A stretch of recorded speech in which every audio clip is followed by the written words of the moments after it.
Hello, everyone. Welcome to the Crownsman Show. I'm your host, Jerrod Downey.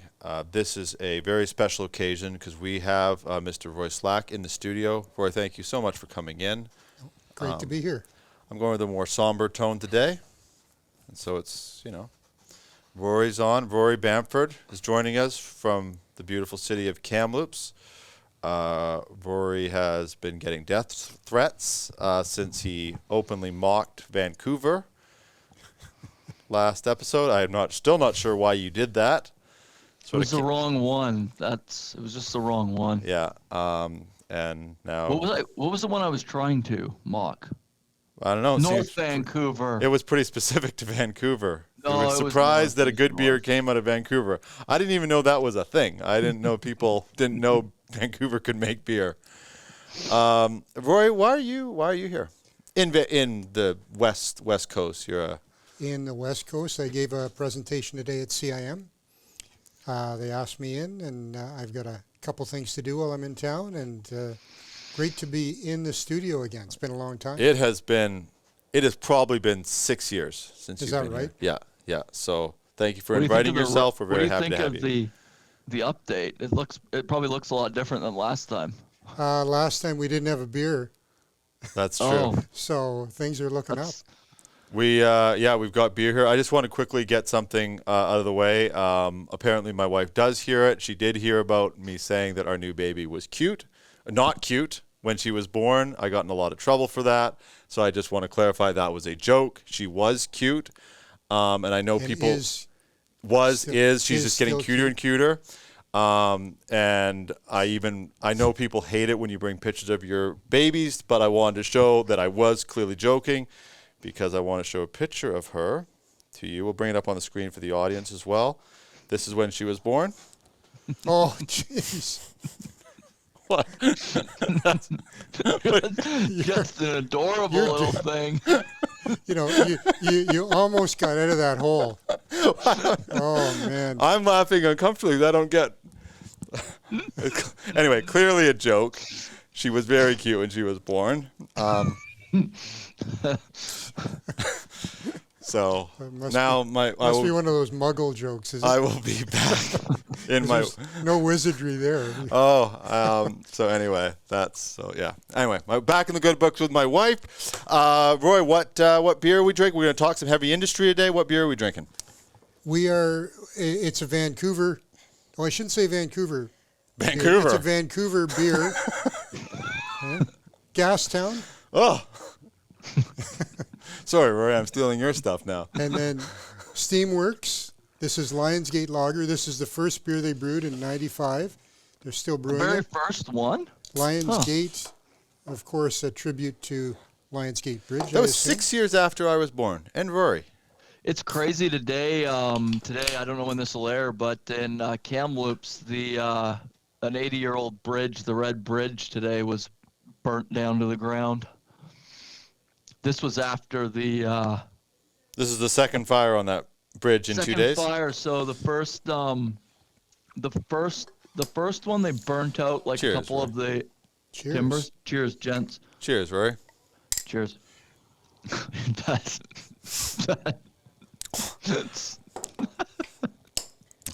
You laughing at my picture of my baby again? No, I'm laughing at that beer mug and you just like flicking it up.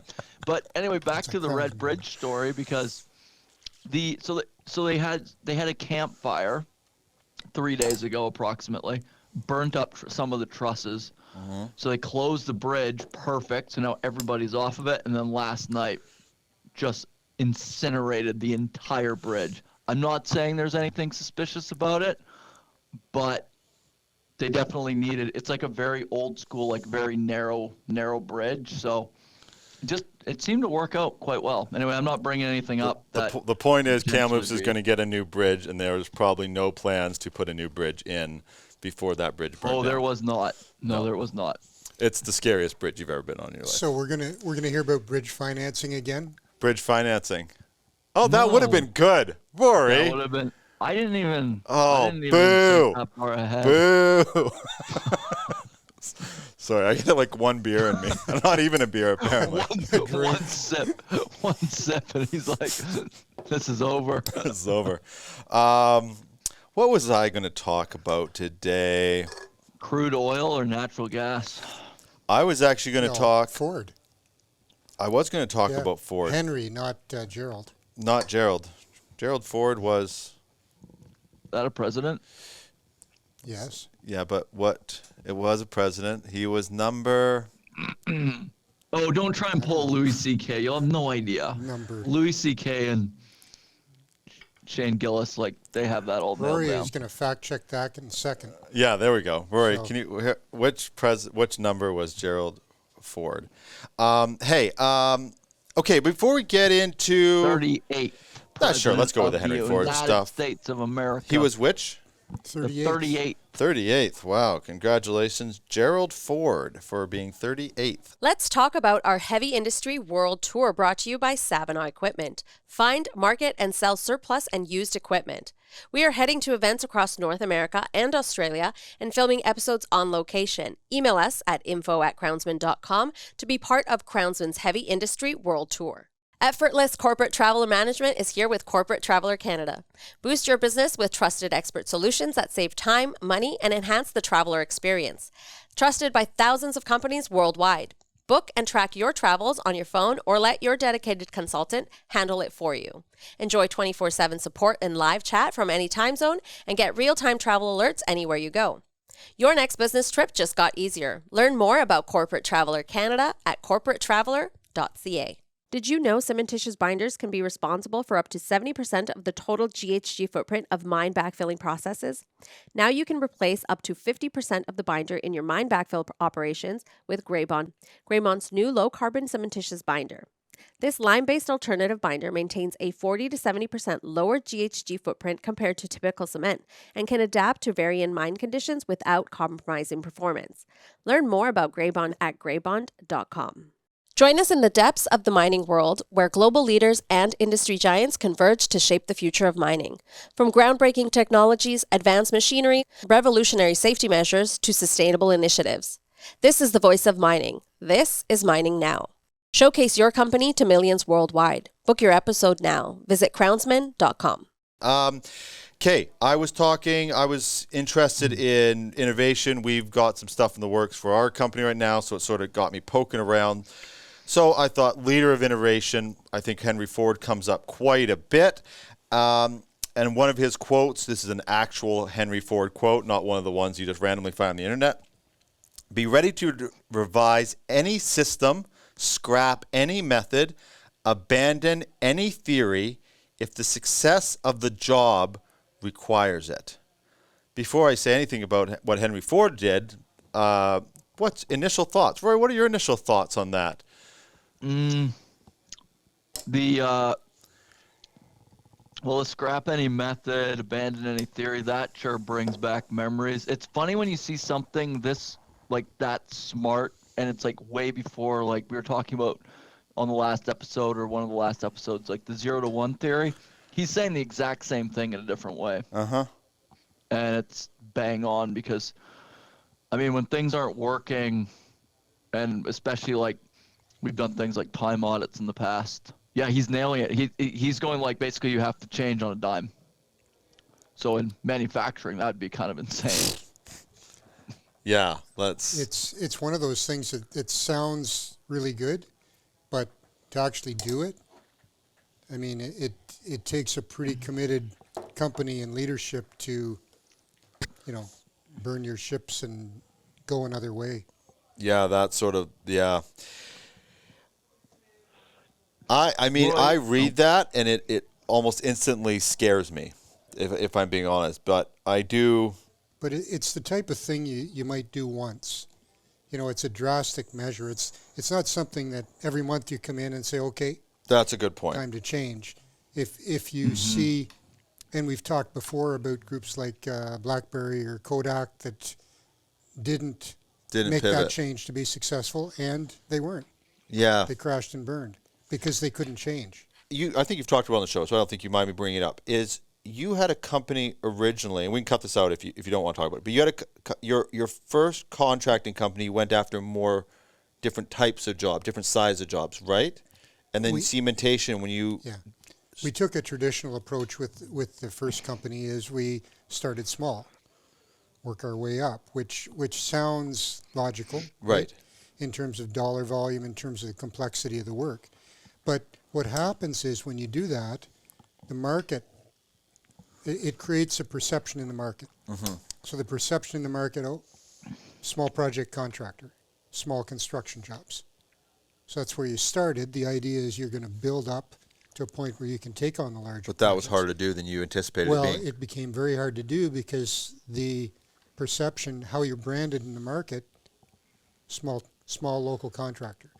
So when we started cementation, we took the opposite approach. 5 biggest projects going in Canada, we're going after them. Roy, we do you didn't do think- that build up. Oh. Roy, do you think that's we might have touched on that, but do you think that that's sometimes an issue, like in talking about that experience where you decided to go after like those 5 biggest contracts? Do you think in a way, like even if you're a small business starting out, it's kind of better, it goes back to like sort of that vision or that mission, it's probably better to try and build towards being a big player, because then people know that, and I think we've seen this on the production side too, but you're not kind of boxing yourself in that you're going to only be like this small regional player in like one province. Do you see a lot of opportunities with like businesses like say out in Ontario where they've done well because they're kind of thinking global? But again, part of it was timing, because when we started BLM in Sudbury, I didn't know what I was doing. You know, if we took on big projects, we probably would have failed. But by the time we began or we started cementation, my team was small, but we had all had experience with major projects. Right. And we knew we could do them.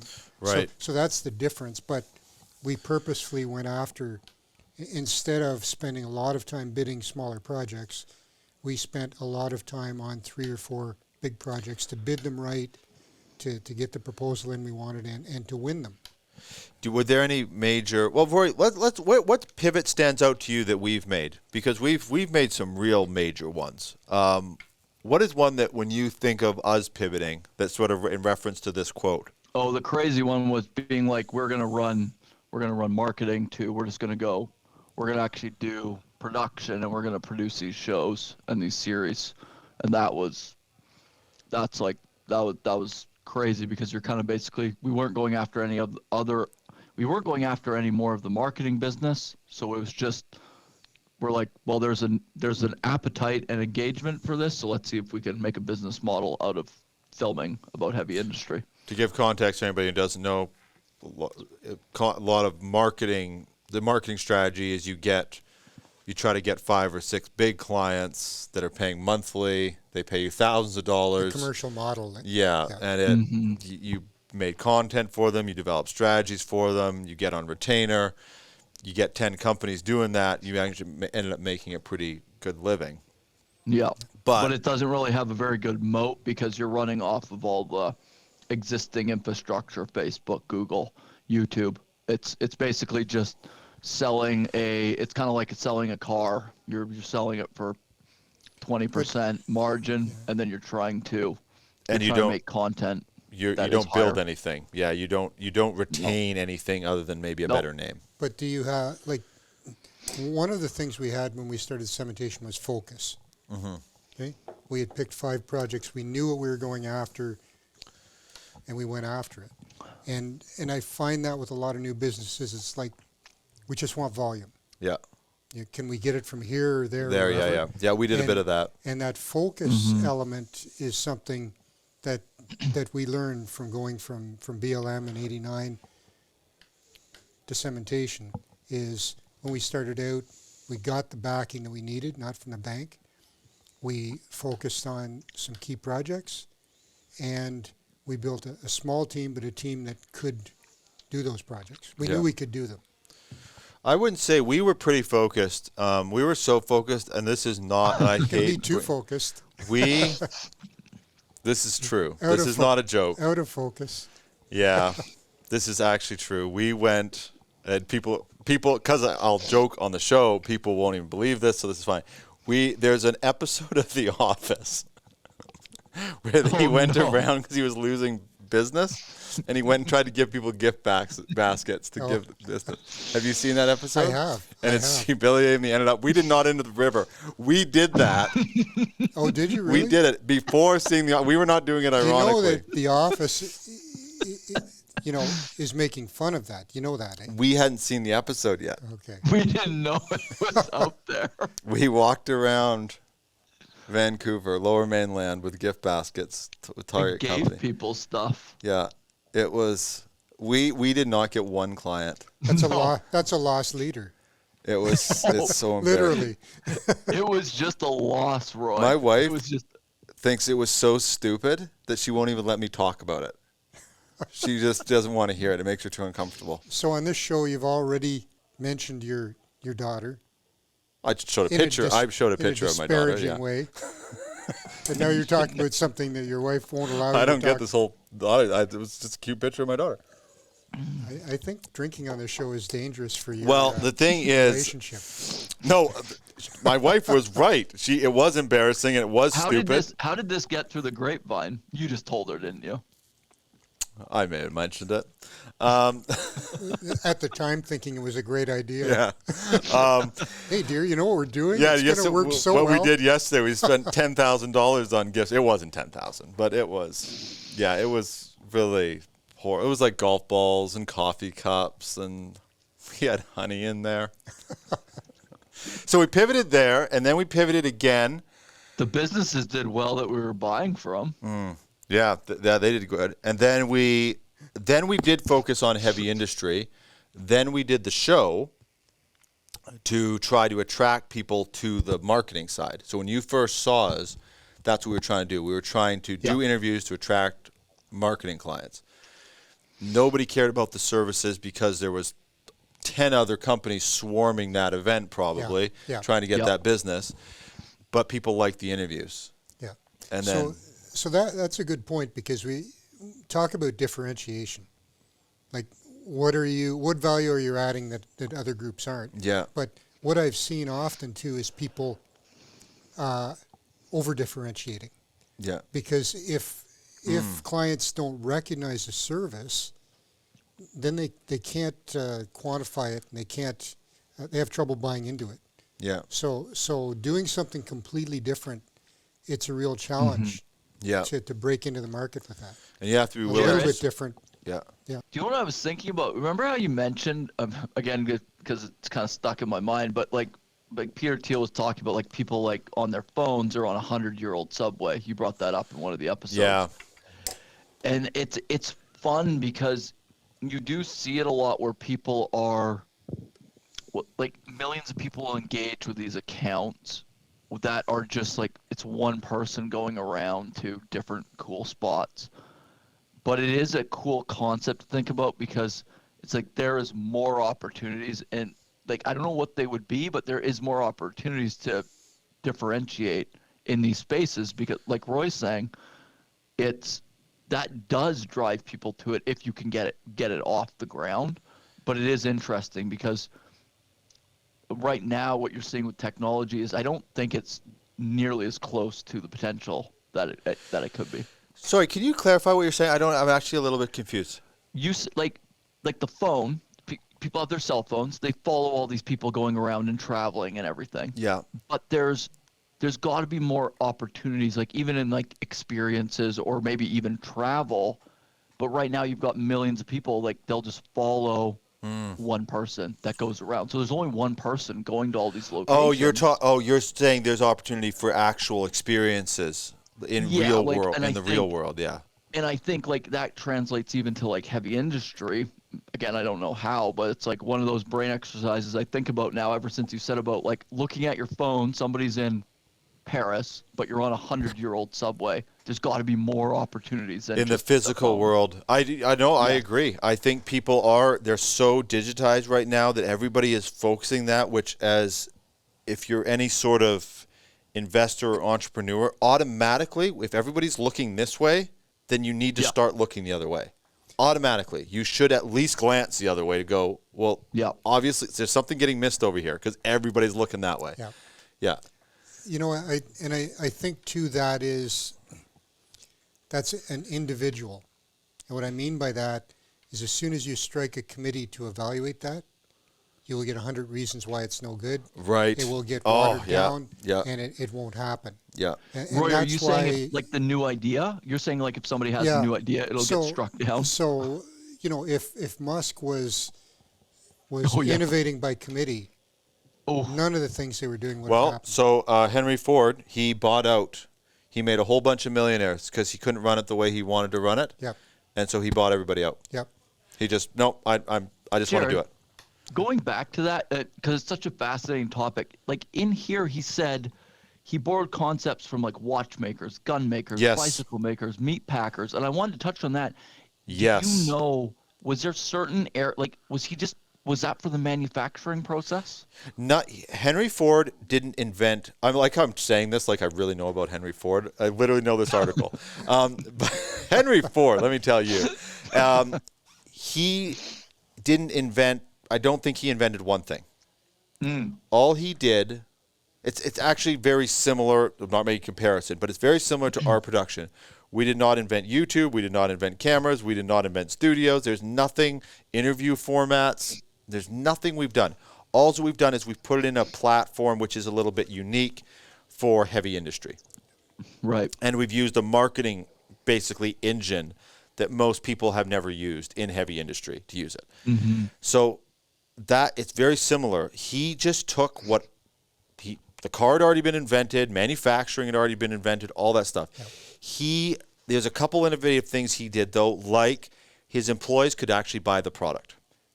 Anybody could buy. If you worked for him, you were able to afford a Model T. Because cars before were just a rich person's toy. It was, yeah. Cars were affordable.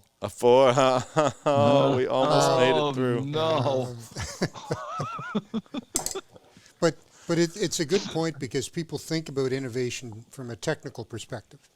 Yeah. Right? Like we built this new gadget. But processes are innovative. Commercial models are innovative. To look Financing at everything. projects is innovative. To look at everything. Yeah. And when you look at the mining industry, you look at streaming, for example, a different way of investing and financing. There's, and when I talk to schools, to universities, I talk about this, is that because people think about innovation as building that new mousetrap or whatever you want to call it. But there's so many different ways to be innovative. Yeah, you see, actually in Vancouver, which I know Rory hates, but in Vancouver, you see a lot. I don't plan on visiting. No, we don't want you. It's good. It's all good. You It's burn fine. You burn a bridge there, buddy. Yeah. I was going to introduce you to the mayor, the whole deal. You burnt a second bridge. No such thing. Yeah. Are you It must be a accusing me of Kamloops bridge thing, burning these bridges. Yeah. Yeah. What are you doing tonight? Oh, there's another bridge. Well, there's a few bridge more hasn't Yeah. been burnt yet. Yeah. It's a wooden bridge down the road. Rory's trying to live in the real world. Feel the heat. Now I forgot. I was going to say, just quick, I wanted to move on to Rory's stuff here, but just quickly, is that you see it in Vancouver. Now, it's a big enough city to be able to facilitate this, but you'll see a bread shop. There's a bread shop called Liberty, I think, Liberty Cafe. Liberty. Excuse me. There's a lineup. No, the feeling isn't mutual. Yeah. Sorry. Oh, boy. It's going to get No, worse. forget it. Worse now. It's in a good bread shop. People line up for it, and it's great. Rory, what are your topics? Sick of this. Oh, no, I can't swear on this show. Are we allowed to swear on this show? Radio edit. I don't know if we're allowed to. Yeah, I think so. I think you just If say anyone it's would know, it adult- would be you. It's adult content. I don't know. Josh, are we allowed to swear on this? You can somewhat swear, but you can't say like the George Carlin 7 words. Oh, you That's did. swearing. You said one of them. I don't believe that because like all the podcasts, they He got use arrested for every that, eh? word in the book. Don't George they? Carlin got arrested for that He got bit? arrested in, I don't know if it was Milwaukee or where it was. He That's- was on stage and he did Attaboy. his 7 words you can't say, and he got arrested for Attaboy. obscenity. No way. Yeah, I One, how did I not hear about this? I saw And that two- somewhere the That's other day. amazing. I think But on that was- YouTube or that was the podcasting age. platforms we can cuss, but we can't incite hate speech at all. Did Oh, I anybody? hate that. Did any? Jesus. I have so many. Look out. comments that I Here we can't go. get into. Oof. And you, I mean, you were around that. You're not as George Carlin, but Oh, you. here we go with the ageism again. I was actually trying to do it in a proper way. I remember watching George Carlin on TV. There we go. That's all I'm saying. He was on Rowan and Martin's Laugh-In, and he had Sullivan's Show. Like, he was mainstream, Well, but he didn't do that stuff mainstream. Well, he But switched. he'd do that in his act. George Carlin really switched. Like Yeah. he used to be like all buttoned down. But what I was going to ask, in that time when people did the button down thing, just quickly, did everybody just wait till they were allowed to, like in private, and then just go, or were people actually more? Well, I'd say before. I mean, I was alive, but not aware of it when Lenny Bruce. There were a few comedians that, went over the line, and they were people. They created a cult. People loved them for it because Right. it was so cutting edge, right? And gradually more comedians saw that was working and took it on. And Yeah. so you have the Eddie Murphy versus the Bill Cosby, which is kind of ironic after finding out what Bill Cosby did all Oh, I those love years. Bill Cosby. But He's- Bill Cosby would criticize I don't watch the you news. know, What? Eddie Murphy or Richard Pryor. Yeah. There's no need to swear to... Yeah, make Bill people laugh. Cosby would The Jell-O actually guy. phone people. He would phone and get Yeah. mad at people Yeah. for. Imagine Oh. phoning someone at 7:00 at night And and then at 8:00. Norm Macdonald did the hypocrisy Yeah, routine. I mean, the ultimate hypocrisy. that we can't say on the show. No, we can't do His. that. So please look up Norm Macdonald talking about Bill Cosby. It's unbelievable. Can we put a link? We've got to be able to put a link to that in the show notes. I don't know. It's all I don't over- know. As long as you guys don't say it, we should be okay. Yeah, it's all over YouTube. So Jerrod, we can link to it. Yeah, we'll link to We it. can link to That Rory- sounds like a hypocrisy on its own. I We know. won't say it, but we're going to put a link. I know. We're just gonna guide you to. Rory, what are you thinking about today? What's got you all excited? There's a few things. I mean, this really went off topic for like finance and energy. Oh no, you put that as my title. Never mind. I was actually, my burning question, get it, is should Canada be trying to increase it? energy I production? get it. You and Rory, you two are starting to have the same You didn't sense. laugh, so I was just You checking. two if are you starting to got get the same type of humor. I can't even finish my question. Sorry, Rory. I went- Please Yeah. continue. So my question was, should Canada be trying to increase energy production so that we're able to export way more than we're producing? And just a caveat, it was interesting today because in British Columbia, BC Hydro actually put out a contract I saw that they wanted to because they want to bring in more power, and they actually got I think it was triple the amount that they could produce, or They could- three they could, times the amount that use. they asked for. So there is an abundance of power supply. I mean, whether it's Rory, from private groups saying we'll Yeah. build a hydro project for you and sell Yeah, you the power. exactly. Got it. Yeah. and then they'll sell it. So they'll get the contract, and then they'll sell that power to BC Sorry, Hydro. they put out a bid saying that they want what? Yeah, so they put out. So as an example, say they have $3 billion that they can put out to generate the power that British Columbia needs. They Okay. got $9 billion back of basically power projects that could be financed. So there's an abundant supply. Which is great because they can pick and choose Yes. to get the most efficient, Yeah, the exactly. least environmental. Gents, I have to step out here impact. for just 2 minutes. Okay, no worries. So, Rory will come back. Rory's got some wild stuff on the go right now, so I do not blame him for stepping out. busy, and I was tied up in traffic and got We had behind. Yeah, we're My good. fault. My bad. Well, we live in one of the smallest landmass cities, I think, in BC, and there's two of the same addresses. So we share an address with someone on the other side of town. It is a disaster. We swap mail. It's great. I was on the corner in front of a church with a couple cases of beer. Yeah. Wasn't a good look. Yeah. Well, or maybe let's trying to change things up a little bit, right? Salvation. But what? So while Rory's going, wait, Are you aware of what he's talking about? The bid thing? I wasn't aware of it, but I understand what he's talking about. But the only thing I'm so that all those projects though, those would have to be approved. These are Typically, like a hydro project is interesting and very different from a mining project, because what you can do is you can get a price per kilowatt hour for 40 years. Okay, with mining, the renewable. If gold is worth so much an ounce now, it could be worth half of that in 5 years. So the risk you take is different. With a hydro project, as long as you have a good handle on the capital and you know the operating cost, you can figure things out because your revenue is set. Right. Because the government, whichever jurisdiction you're in, usually will agree, we'll buy this from you for a set period of time for this much money. So, but those, when they say they put out, they are basically saying they have $3 billion to spend, and then $9 billion worth of money comes back the other. I'm not sure if that makes sense, but if they come out and say, we need 10 million megawatts of additional power in the next 20 years. Yeah. Okay. I mean, that's what you would base your project on, is the energy demand. Right. And then you say, well, our hydro project, we can provide 3 million megawatts. And right. So, Rory, can you hear us okay? You back? Absolutely, yeah. So would that, these projects, though, these are like proposed projects? Yeah, so BC Hydro puts out, like, they're basically putting out a call because with the energy demand coming up, even with the Site C dam that's being built, they're going to have more demand as the population increases, more homes are built, all that. But there's so much potential for power that they got 3 times the power that they need just in like this one bid they put out.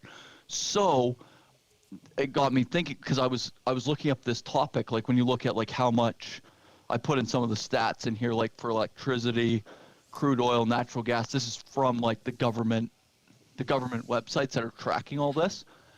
And it makes me wonder, I'm like, man, there seems like, I mean, there's a controversy around even like LNG, but even like, and then of course, like building big dams, but it seems like there's an abundance of power that could be, especially like exported to the USA as an example. Well, you know, to be a good dam engineer, you have to be a damn good engineer.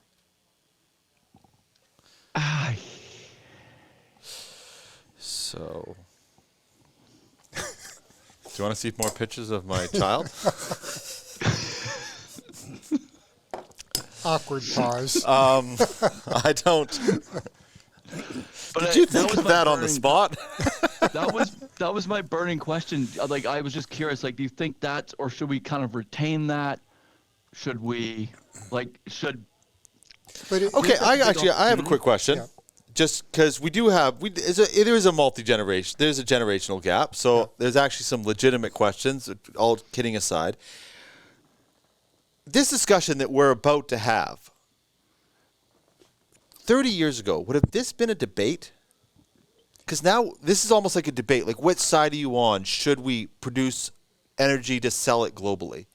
30 years ago, was that a discussion? Or was it just like, could we get it built? I'm not sure when Quebec started selling hydropower to the U.S., but I remember that being, a question. But I think the debate's different. Hydro is renewable resource. Ontario, Quebec, BC to some extent are unique. Ontario, their major power is hydro and nuclear. Yeah. Right? Quebec is hydro. I don't know what share of BC is hydro versus oil or natural gas. This might be interesting just in regards to that, Roy, because you said about Quebec. So Canada is typically a net exporter of electricity. In 2023, net exports were 27.6 terawatt hours, but that's a 46% decrease from 51.3 terawatt hours in 2022, mainly due to abnormally dry weather in 2023. And that's from the provincial and territory energy profiles in Canada, so it's probably pretty legit. That's an interesting twist because it's a renewable resource, so it's environmentally friendly. Yeah. But if there's climate change it impacts the amount of energy you can generate. Right. Because of the I water hadn't levels. thought of it that way before, but Because of the water levels, right? yeah. Yeah. So. But again, to go back, if you can generate hydropower Mhm. instead of LNG is not a renewable resource. It will Right. run out at some point. I really believe that energy is the critical mineral. And this stage we're going through, we're talking about critical minerals that drive technology, but energy is everything. Mhm. You know, energy is these, anyway, I won't go through all that it is, but without electricity, we've got a big problem as a society.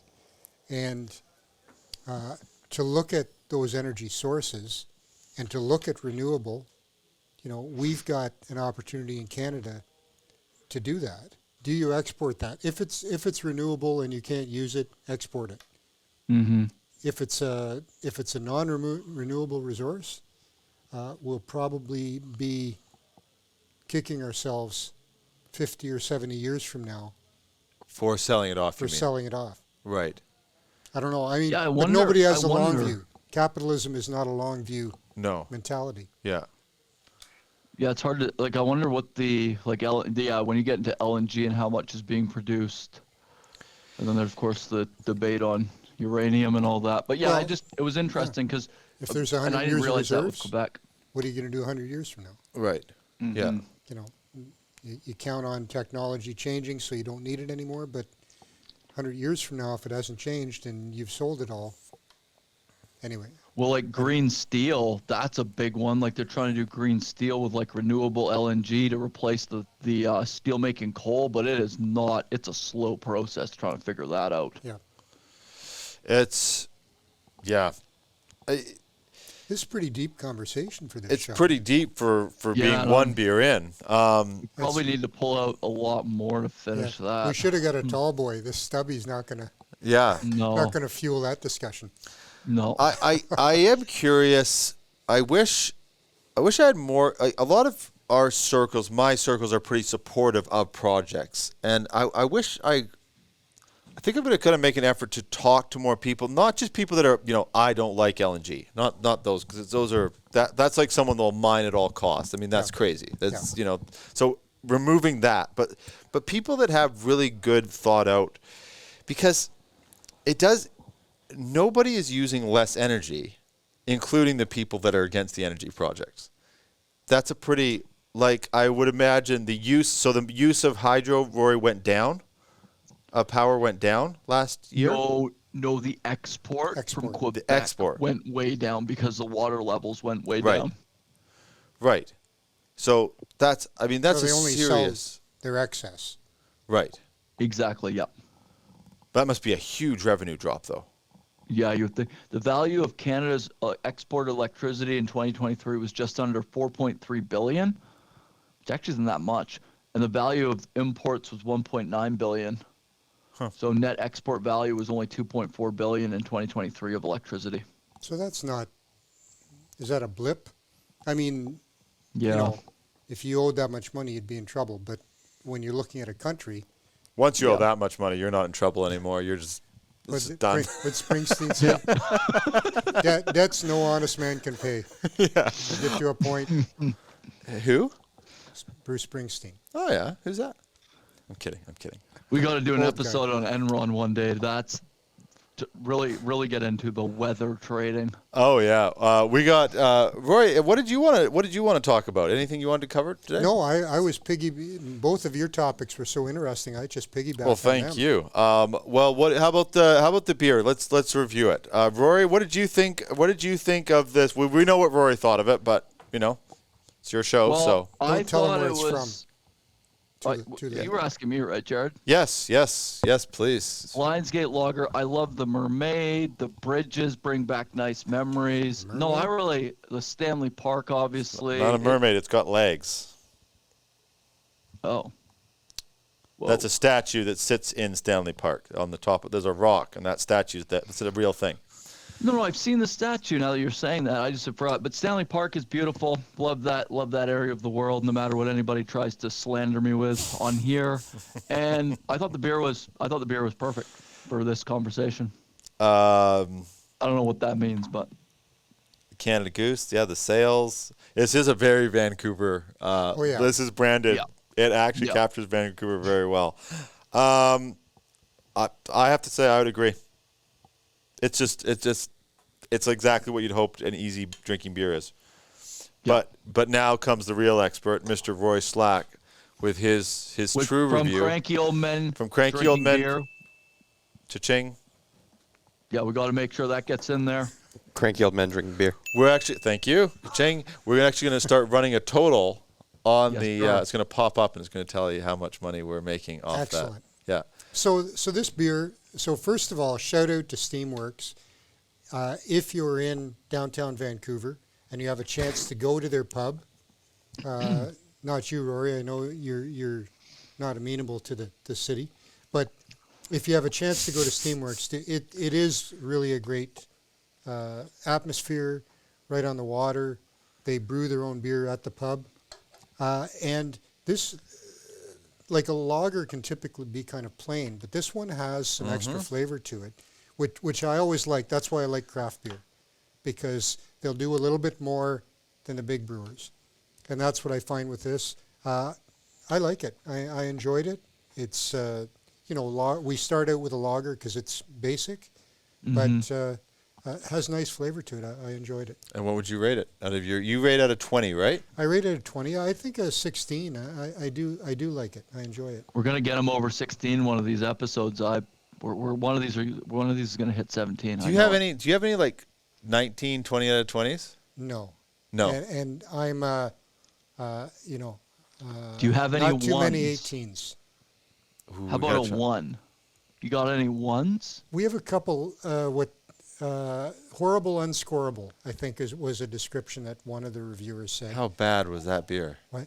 How Horrible. Well, if one of the cranky old men can't finish it, that's wow. Great. Ka-ching. Because we'll Thank you, Roy. we'll Thank you. finish the beer and take one for the team just to review and let people know. For us to Public get paid, service you have to say with one of the old cranky old men drinking beer, you have to say the whole thing for the contract for us to get Okay. paid. So just if you don't mind, just Yeah, Okay. please. yeah. COMDB. That I don't know if that's in the call. We can talk about that off camera. Okay. That's a half price there. If he says the acronym, it's half price. That's fair. That's fair. That's Okay. really fair. Okay. Thank you. We're going I'm to. thinking of another acronym now. We're going to wrap it up there. Thank you, everybody, for watching. And you're welcome for all the insight that we provided on this episode. We really appreciate you listening, and I know you appreciate us delivering this incredible information Thanks so much, everybody. to you. So we will see you on the next episode of The Groundsman Show.